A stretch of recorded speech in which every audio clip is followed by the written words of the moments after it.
You might not believe me, but you can 1,000,000% make this even if you've never ever touched embroidery thread in your life. In this video, I'm going to show you exactly how to make this step by step, and I promise it requires zero skill and you're going to be thrilled with the way it turns out. Let's just jump right into it. So I made this project after I saw Jenny from Flynn and Mabel on Instagram. She did a project like this a long time ago, and I flagged it and I was like, I want to try that. And it just took me forever to get to it, but I finally tried it. And I created this tote bag for my daughter Brooke on a whim the other day. And now I want to make a second one for my other daughter. So I'm going to show you exactly how I did it, and we're going to recreate the same thing for a different name on this one. Okay, so first things first, supplies wise, I got this tote bag on Amazon. It came in a pack of 5 of them, I think, or something, and I just ordered a bunch. Get whatever tote bag you want, or you can do this on any type of fabric you want. It doesn't have to be a tote bag. Then I have my kit of embroidery thread. I got obsessed with embroidery not too long ago and just bought a million different threads because I'm that type of person that when I like something, I just go insane with buying all the supplies, but you do not need this many.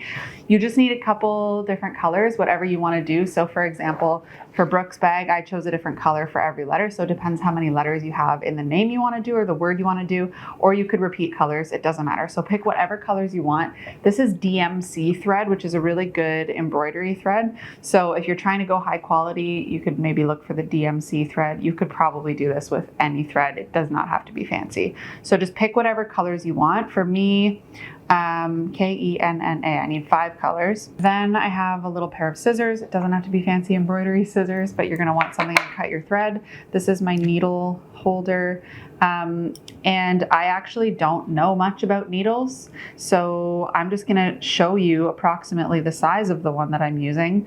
What I discovered is that poking through a really thick canvas like this is hard with a thicker, broader needle. So this one's pretty sharp and pretty small. I could not tell you what size it is because I took it out of the package so long ago that I don't know, but it looks like this. It's about this big. It's got a tiny little hole. Find one that feels good to you. I don't have any better advice than that because I really truly think you could do it with whatever needle. As long as you can poke it through the canvas, you're good. And then I have a disappearing ink marker, which I just got at Michael's. You need a glue gun. And personally, I'm going to be using my iPad to transfer the letters onto the bag. If you don't have an iPad, you can freehand this, or you could print off some letters on your computer and I'll show you how to transfer it through. What I did was I just opened Procreate and I used the text function. I added a little text box and I popped in the letters that I wanted. I found a font that was like pretty blocky, and I'm just going to expand it to be nice and big. And I noticed that because my iPad is nice and bright, I can actually just slip it right into the bag and line it up wherever I want. I don't know if you're going to be able to see on camera that I can see through this enough to transfer it. And this is like kind of janky because if I do this, it'll probably spread on the bag, but I can see it enough to get it transferred in here.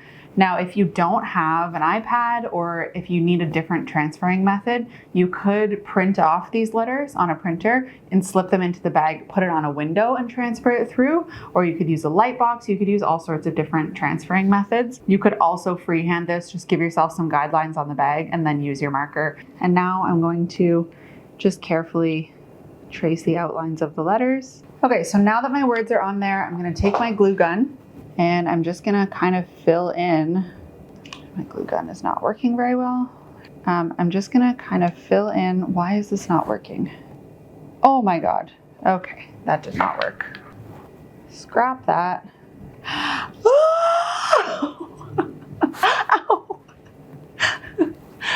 Oh, the life of a crafter. Ow. I feel like you all can feel me with like just being a crafty person and having hot glue burns on our hands at all times. Something's going on with this glue gun though. Let's try this again. Okay, so now that my letters are here, I'm going to take my trusty hot glue gun that is really hot, and I'm going to just kind of try and squeeze it evenly, which is a little easier said than done. You want it to be kind of like bubble letters. And just fill in the letter you made. And the more even you can make it, like the more even width, the better. So while it's hot, just kind of like touching it up. And we're just gonna go through and do that for the whole word. Sometimes I want to, I'm gonna use my scissors for this.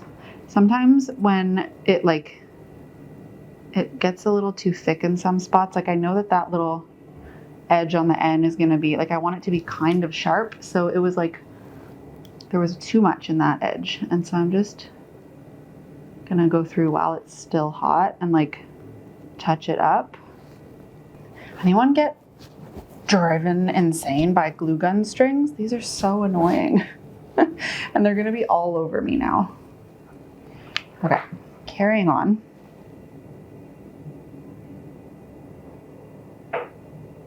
There we go. Okay, so I'm gonna let this dry and then it's gonna be time to just embroider over it. Okay, this next part is arguably the hardest part of the whole project, and that is threading the needle. Oh, first try. Incredible.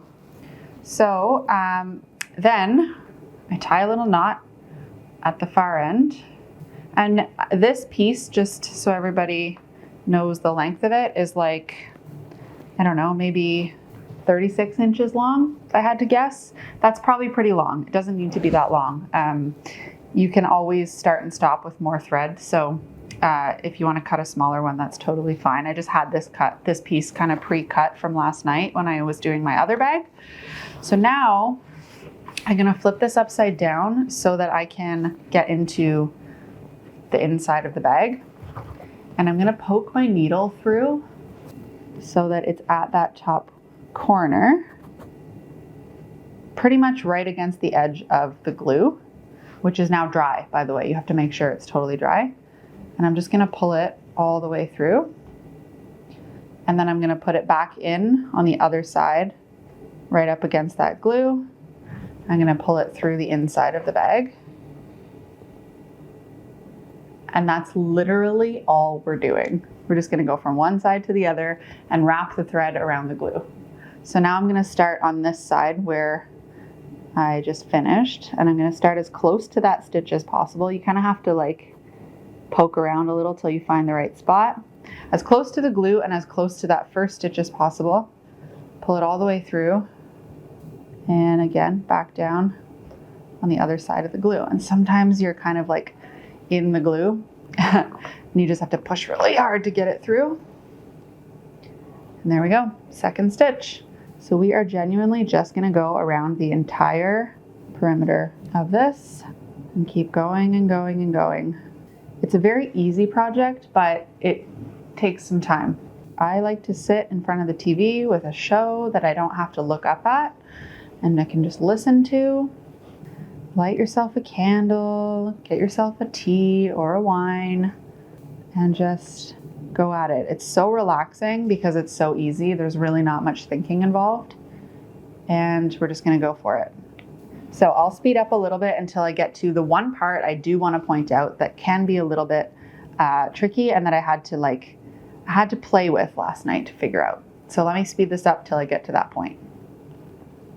Okay, so I ran my little stitches all the way down that narrow part of the K, and now I'm getting to a part where the glue goes all the way across. So I can't continue these stitches to look this width all the way down here, obviously, because I can't poke through that glue.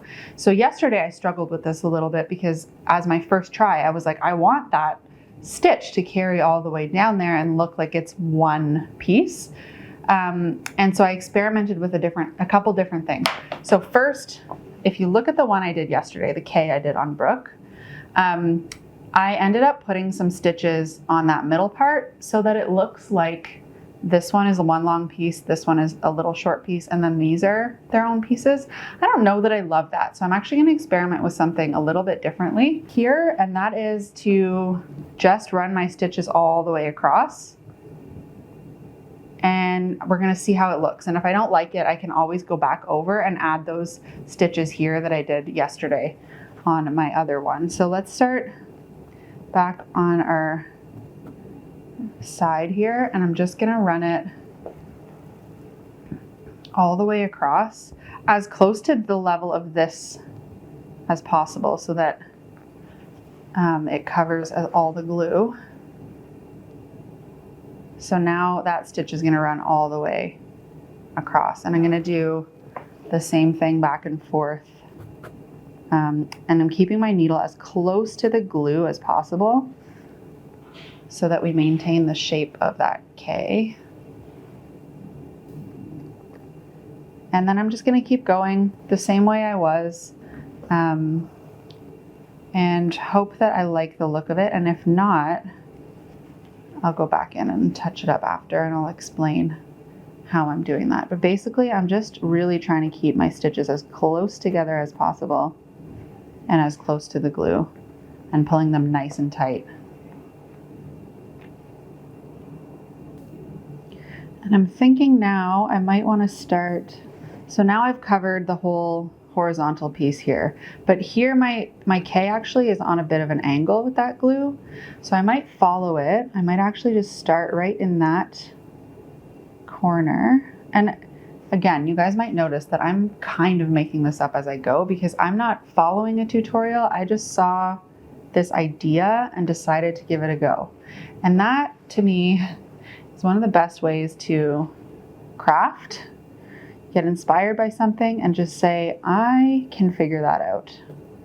So that is what I'm doing. And there's no harm in it. If something goes wrong or if I don't like the look of it, I can just do it again. Who cares?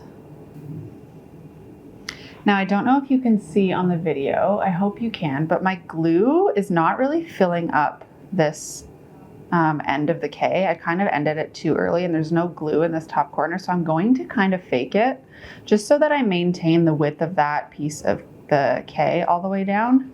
So I'm gonna follow more the purple outline versus the glue just for this bottom corner, just so we keep the kind of like shape of that K. To a certain extent, like I'm not going to go exactly square at the bottom because I still want it to look like it's puffy from the glue. Just a couple more stitches here that are kind of filling out that section, even though there's no glue there. So there we have it, the whole first part of my K. Now I'm going to just hop right over and start doing the other sides. And since my thread is already closest to this bottom corner, I'm just going to hop over to the corner beside it and start working my way up. So one thing I'll say too is, like in this stitch, for example, I just left a little gap there by accident because I didn't go too close enough. So it's fine to just go back through and add another one there too. Like you can overlap your stitches. Purists might say not to, I don't know. I'm not a professional embroiderer, but I think it looks fine. And that's all that matters to me. So go for it. So there we go, our first letter. And now it's truly just a matter of doing that same thing on every letter. You're just basically drawing and tracing over the letters you've put in with the glue. Once you're done with a letter, all you do is turn it over and just kind of slide your needle through some of the stitches on the back and do it a few times. You can kind of do it like in different directions, and that just naturally creates a knot. Just do that. Take your scissors, snip it off, and it's secured on the back. Okay, so now all I'm gonna do is switch colors. Now I'm gonna go to my green, and again, we're just gonna start in one of the corners. I guess I'll start in this top right this time, tracing my glue. All right, so I think you have the gist. I'm just gonna power through this and then we'll talk a little more at the end about what to do as final steps. Okay, my stitching is done. It is finished. Look how cute. So easy. I hope this video convinced you that regardless of having any embroidery skill, you could absolutely do this. And if you look super closely, Like, my stitches are not perfect. I'm sure if a professional embroiderer did this, the stitches would be perfectly spaced, they would be perfectly straight, all the things. Who cares? You know what I mean? It looks great. It's so, so cute. Now I have 2 of them. I've got one for each daughter. And the last thing I want to show you is basically, if you look really, really closely, you can still see the purple lines of my invisible ink. You could just dunk this right underwater, but I have a little spray bottle, and if I just spray it and then I kind of dab at it, it'll disappear. It's perfect, ready to go. So I hope you enjoyed this video. I am so impressed with how easy it really is, and I feel like I'm going to be making these for gifts for everybody I know because they're just so easy, so cute, practical on a tote bag, you know what I mean? So anyway, I hope you had fun. I hope you enjoyed it. I'm going to link you to another video that I think you might like next. And if you like this kind of crafty project, make sure you hit subscribe because I put out a new video every single week. I'll see you in the next one.